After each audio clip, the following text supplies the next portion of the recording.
We change you over here first, Kim.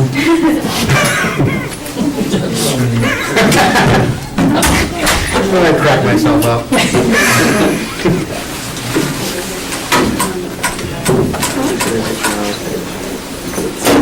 Hi, folks. Does anyone have any questions?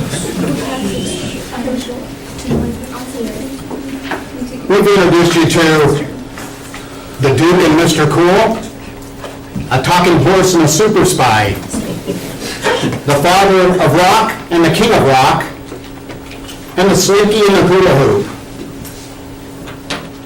Who are we? We are the greatest generation ever assembled. We are the baby boomers.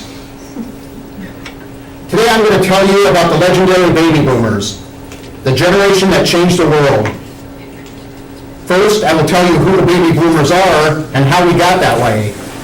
Second, I will tell you about some baby boomer personalities and what we are, as baby boomers, have contributed to society.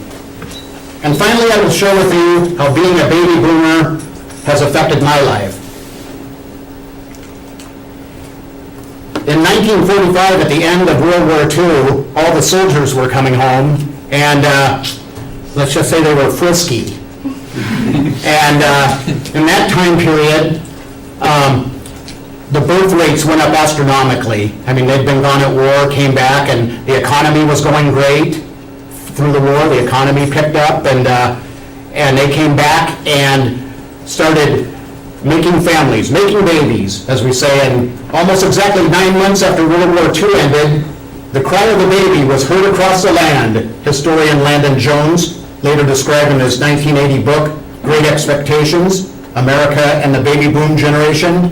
Almost from the time they were conceived, boomers were dissected, analyzed, and pitched by the modern marketers who reinforced the sense of generational distinctiveness. According to a CNN documentary entitled Baby Boomer Generation Fast Facts, broadcast in November of 2013, 76 million American babies were born between 1945 and 1964, with the peak being 1957, when over 4.3 million babies were born, which is the most in 1 year in the 20th century. In the same documentary, it states, baby boomers control over 80% of personal financial assets and more than half of all consumer spending. We buy 77% of all prescription drugs, 61% of all over-the-counter drugs, and 80% of all leisure travel. We've had many TV shows and movies we brought you, many stars over the years. We have I Love Lucy and MASH, The Godfather and Star Wars, Janis Joplin and Elton John, and who can forget Joe Willie Namath and Martha Stewart Chamberlain. Joe Namath, who predicted that his 18-point underdog New York Jets would beat the mighty Baltimore Colts in Super Bowl III in 1969. He guaranteed it. Final score, New York Jets 16, Baltimore 7. And Wilt Chamberlain, the man who one night scored 100 points in a game. Nobody had ever done that before or since. And legend has it he's also known for sleeping with over 1,000 women. Both of those continue to be NBA records.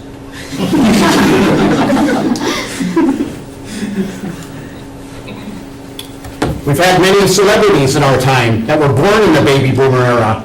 Bill Gates and George Clooney, and Oprah Winfrey and Bill Clinton.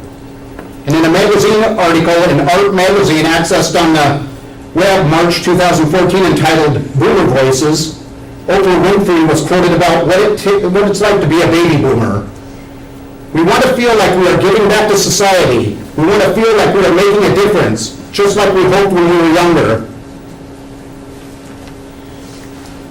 Then there's John and Robert Kennedy. John Fitzgerald Kennedy, probably known as the greatest leader the world has ever seen. And his brother Robert, who may have been number 1A if he hadn't been assassinated in 1968. There's not much you can say that has not been said about these two men. They're two of the greatest individuals this country has ever seen, the world has ever seen.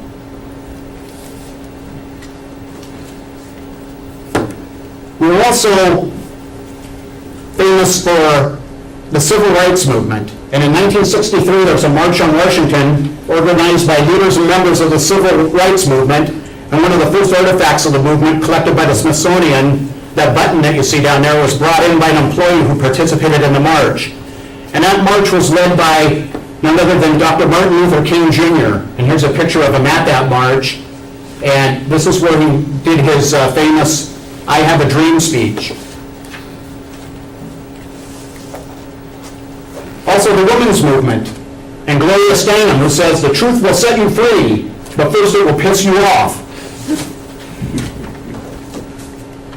And of course, who can forget the Fab Four, John, Paul, George, and Ringo. They came over to this country with a fanfare that still has not been seen. It was the most amazing thing in the world, and that brings me to our three most important times in the baby boomer history. First of all, the Beatles on the Ed Sullivan Show. I gotta tell you, this was crazy. My sister had me sitting in front of that TV, and I couldn't hear because she was screaming at home. And if you don't know what that means, if you were at a Beatles concert, you couldn't hear the music. It was all girls screaming at the top of their lungs. I don't even know if they know the name of the song that was played all night. And the night after the Beatles performed on Ed Sullivan, CBS News anchor Walter Cronkite stated that the British invasion this time goes by the codename Beatlemania. D-Day has been common knowledge for months, and this was the day. Also, Apollo 11.